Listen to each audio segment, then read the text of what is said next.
वहाज के जाने के बाद उस्मान साहब सीधा हानिया के कमरे में गए थे। दरवाजा खुला था। वो अंदर दाखिल हुए। हानिया खिड़की के पास खड़ी थी।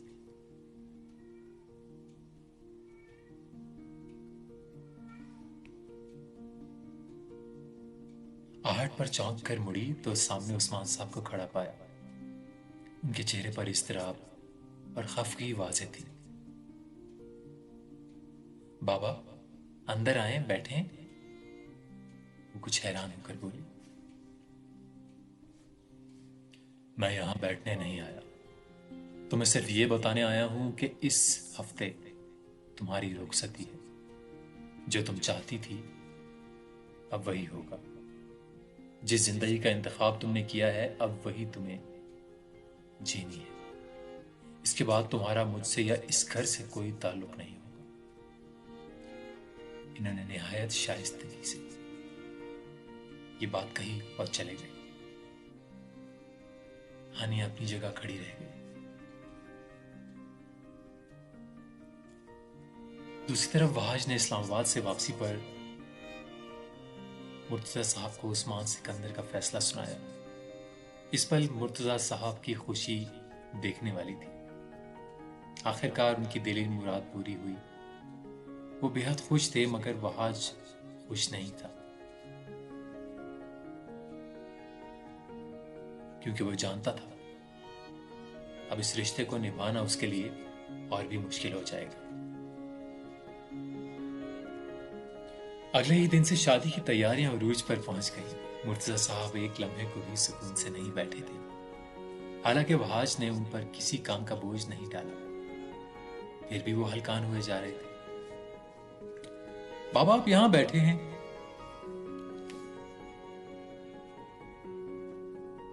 और मैं आपको सारे घर में ढूंढ रहा हूं। वो मुर्तजा साहब के पास बैठते हुए बोला, जो अपने कमरे में बैठे हाथ में कलम थामे कागज पर तेज तेज कुछ लिख रहे थे। ये आप क्या कर रहे हैं बाबा? मेहमानों की लिस्ट बना रहा हूं दावत देने के लिए। आपने दवाई ली है अपनी? हाँ, अभी लेने ही वाला था। आपकी लापरवाही मेरी समझ से बाहर है। एक दवाई वक्त पर नहीं ली जाती आपसे। वहां सख्त खफा हुआ, फिर उठकर बेड की साइड टेबल से उनकी दवाइयां उठाई, गिलास में पानी उड़ेला और उनके पास बैठ गया। लीजिए, खाएं से। उसने कुछ गोलियां निकालकर उनके हाथ में दी। कितने काम बाकी हैं अभी, और सिर्फ 2 दिन हैं। सब कैसे होगा? आप क्यों फिक्रमंद होते हैं बाबा? मैंने कहा ना, मैं सब संभाल लूंगा। मैं जानता हूं तुम संभाल लोगे, पर मुझे डर है कहीं तुम्हारी शादी में कोई कमी न रह जाए। फिर मैं तुम्हारी मां को क्या जवाब दूंगा कि अपने इकलौते बेटे की जिम्मेदारी भी ठीक से नहीं निभा सका। मुझे यकीन है आप कोई कमी नहीं रहने देंगे। बेवजह परेशान ना हुआ करें। आज ने उनके हाथों को अपने हाथ में लेते हुए इत्मीनान दिलाया और वो फिर मुस्कुरा दिए। तुम खुश हो ना वहाज? जी, वहाज ने जबरन मुस्कुराकर कहा, और पता नहीं कैसे मुर्तजा साहब मुतमईन हो गए। हानिया के लिए सब कुछ किसी ख्वाब की तरह अनदेखा सा था। कल तक जो कुछ नामुमकिन था, आज हकीकत में वो सब कुछ उसका हो रहा था।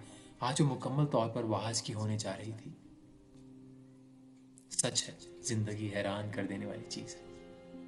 वो आईने के सामने खड़ी थी, खूबसूरत सुर्ख और सुनहरे जोड़े में सजी, नाजुक और नफीस जेवरों से आरास्ता। वो बिलाशुबा बहुत खूबसूरत लग रही थी, मगर कहीं उसके अंदर एक उदासी थी। उस्मान सिकंदर अब भी उससे नाराज थे। उन्होंने हानिया से फिर कोई बात नहीं की। वो पुरुमीद थी कि जल्द ही ये नाराजगी खत्म हो जाएगी, क्योंकि उस्मान साहब कभी उससे ज्यादा देर तक नाराज नहीं रह सकते थे। तभी फातिमा भाभी कमरे में दाखिल हुई। माशाल्लाह, बहुत प्यारी लग रही हो। हानिया मुस्कुरा दी।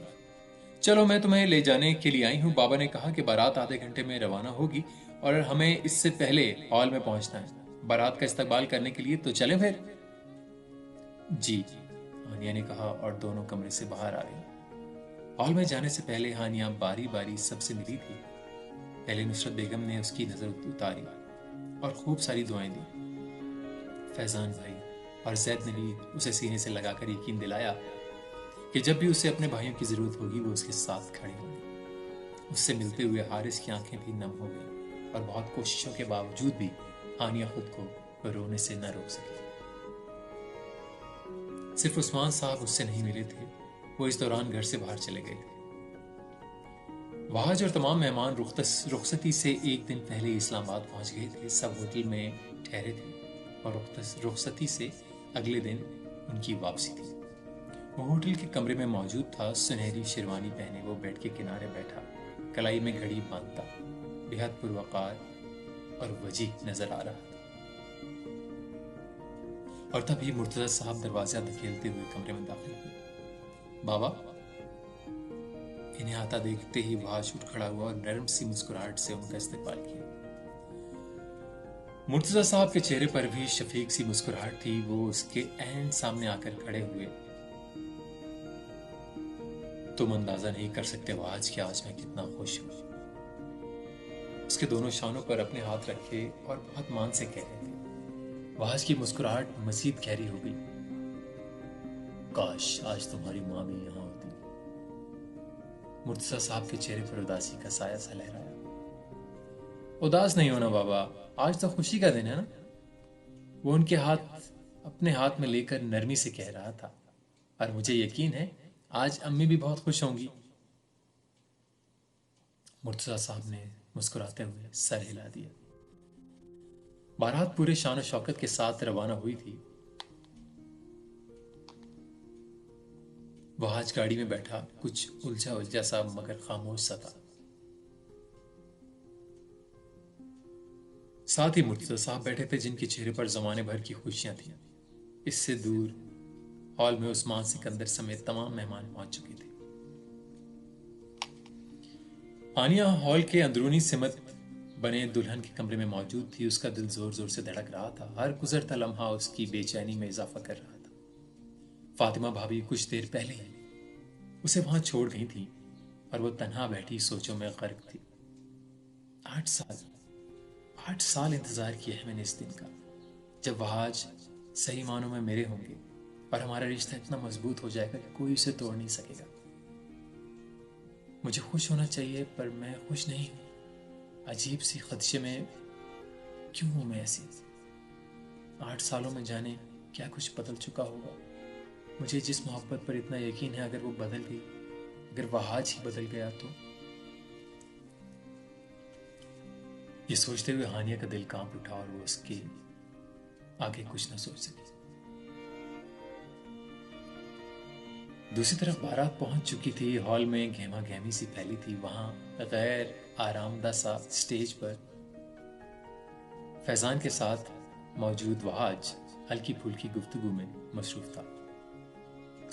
उसी दौरान मुर्तजा साहब हॉल के एक तरफ खड़े उस्मान सिकंदर से मिलने के लिए आगे बढ़े। उस्मान सिकंदर कुछ हिचकिचाए मगर मुर्तजा साहब ने अपने छोटे भाई को खुले दिल के साथ गले से लगाया। कैसे हो उस्मान, क्या आप भी नाराज हो अपने भाई से? मुर्तजा साहब ने उनसे अलग होते हुए नरमी से पूछा। भाई का रिश्ता तो आपने 8 साल पहले ही खत्म कर दिया। अब आप सिर्फ मेरी बेटी के ससुर और मेरे समधी हैं। उस्मान साहब तलखी से जवाब देकर उनके पास से गुजर गए। मुर्तजा साहब ने उन्हें मायूसी से जाते हुए देखा। उस्मान साहब खड़े दिल के साथ हॉल के उस कमरे की तरफ बढ़े जहां हानिया मौजूद थी और दरवाजा धकेल कर कमरे में दाखिल हुए। हानिया ने सर उठाकर उन्हें अंदर आते देखा। चलो बेटा, बाहर सब इंतजार कर रहे हैं। उन्होंने सर्द लहजे में कहा।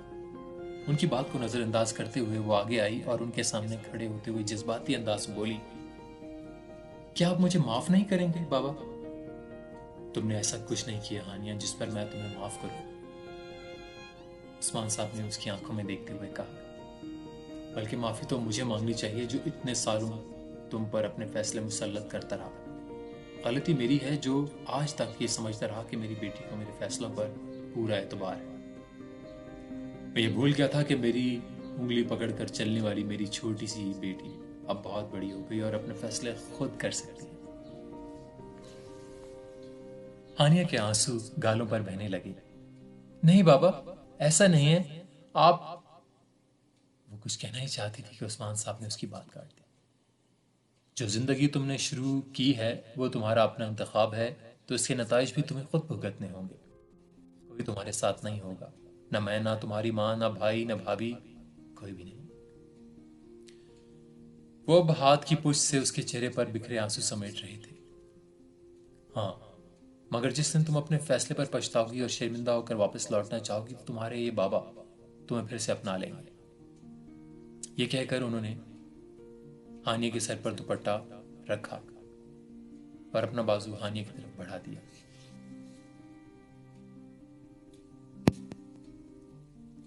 हानिया ने लरसते हाथों से उनका बाजू थाम लिया। बहुत तकलीफ दे लम्हे थे जो गुजर रहे थे। बाबा के मुंह से इतनी कड़वी बातें सुनना बहुत अजियत दे रहा था। वो उनका बाजू थामे लरसते वजूद के साथ कमरे से बाहर आई। कैमरे की लाइट्स और हॉल में मौजूद हर शख्स की नजर उन पर थी। हानिया के लिए हर अगला कदम उठाना पहले से ज्यादा मुश्किल था। वह आज स्टेज पर अब तन्हा नहीं था,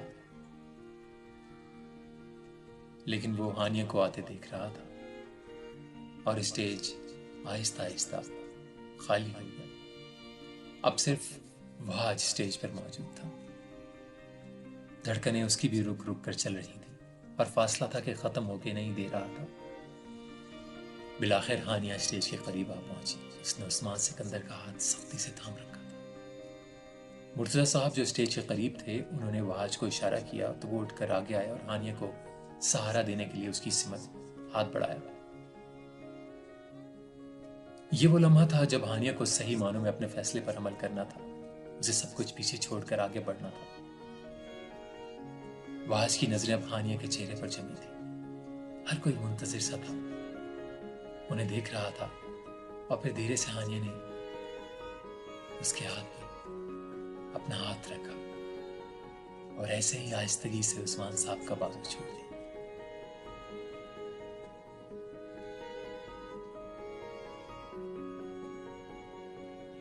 उन्होंने बेबसी से वहाज और हानिया को एक साथ स्टेज पर बैठे छोड़ दिया। उनकी आंखों में नमी उतरने लगी। वो चाहे खुद को कितना भी सख्त कर लेते, अपनी जान से प्यारी बेटी को खुद से दूर करना आसान नहीं था। तकरीब अपने उरूज पर थी। मुख्तलिफ किस्म की रस्में पूरी होने और मेहमानों का आना जाना जारी था। दुल्हन के साथ तस्वीरें बनवा रहे थे। खाने के बाद भी ये सिलसिला यूं ही जारी रहा। वहाज ने सख्त ताकर मुर्तजा साहब से कहा, जो उसके करीब बैठे थे, बाबा और कितनी देर लगेगी? मैं थक चुका हूं। काफी देर हो चुकी है, हमें अब निकलना चाहिए। वो वाकई थका हुआ लग रहा था। अच्छा तुम रुको, मैं बात करता हूं। ये कहकर वो पास से उठे और उनके जाने से थोड़ी देर बाद रुखसती का शोर उठ गया।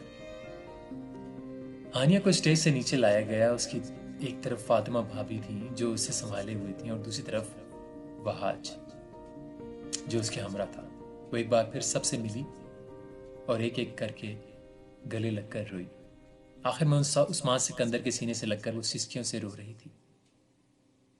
उन्होंने उसे बामुश्किल खुद से अलग करते हुए उसके सर पर हाथ रखा और हमेशा खुश रहने की दुआ दी। इसके रोने में और भी ज्यादा शिद्दत आ गई। फातिमा भाभी ने आगे बढ़कर उसे संभाला और लेकर गाड़ी की तरफ बढ़ी। उसके बाद वहाज भी उस्मान सिकंदर से जाने की इजाजत लेते हुए गले मिला। मुर्तजा साहब भी उसके हमरा उससे मिलते हुए उस्मान सिकंदर ने कहा। वो वहाज के वहमो गुमान में भी नहीं था। बहुत सर्द लहजे में उन्होंने कहा, आज मैंने तुम्हारी अमानत तुम्हारे हवाले कर दी वहाज। सारे हिसाब खत्म हुए। अब तुम्हारा मुझसे या इस घर से कोई ताल्लुक नहीं। अब तुम जा सकते हो। मैं तुम्हें दोबारा नहीं देखना चाहता। लफ्जों से जहां वहाज का चेहरा गुस्से से सुर्ख हुआ था, वहीं मुर्तजा साहब ने बेयकीनी और बेतबारी से उन्हें देखा। संगदिल कैसे हो सकता है? यकीन करना मुश्किल था। वो कुछ कहते इससे पहले वहाज ने उन्हें चलने को कहा। वो एक लम्हा ज़ाया किए बगैर गाड़ी की तरफ बढ़ गए। एक बार फिर हर जख्म नए सिरे से ताज़ा हो गया। माजी की वो आग जो वहाज के दिल में इतने सालों से जल रही थी, आज मजीद शिद्दत से जल उठी और अब उसके आगे बहुत कुछ जलने वाला था।